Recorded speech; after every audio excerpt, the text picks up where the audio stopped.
The old woodsman, Silas, had spent his entire life in the forest.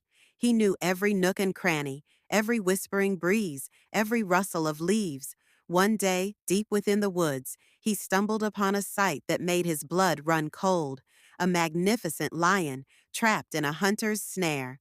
The lion, a creature of power and grace, was now a prisoner, its mighty paws tangled in the cruel steel. Silas, despite his fear, felt a surge of pity. He had always respected the creatures of the forest, even the fearsome ones. With trembling hands, Silas worked to free the lion. It was a dangerous task, but he persevered, his heart pounding with a mixture of fear and determination. Finally, with a triumphant roar, the lion was free. The lion, expecting to be attacked, turned to face Silas.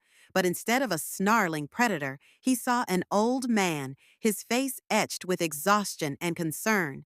The lion, surprised, lowered its head in a gesture of submission. Silas, still wary, backed away slowly.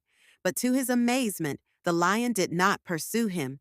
Instead, it turned and walked away, disappearing into the depths of the forest. From that day on, Silas noticed a strange change in his luck. He found the finest trees for his woodcutting, and his axe seemed to bite into the wood with greater ease. He even found a hidden spring of the purest water. One day, while working near the edge of the forest, Silas heard a roar. He turned to see the lion standing before him, a small deer in its jaws. The lion, instead of devouring the deer, laid it at Silas's feet. Silas, humbled and grateful, understood.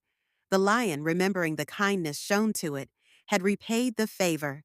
He knew then that true strength lay not in fear or aggression, but in compassion and gratitude. And so, Silas lived the rest of his days in peace,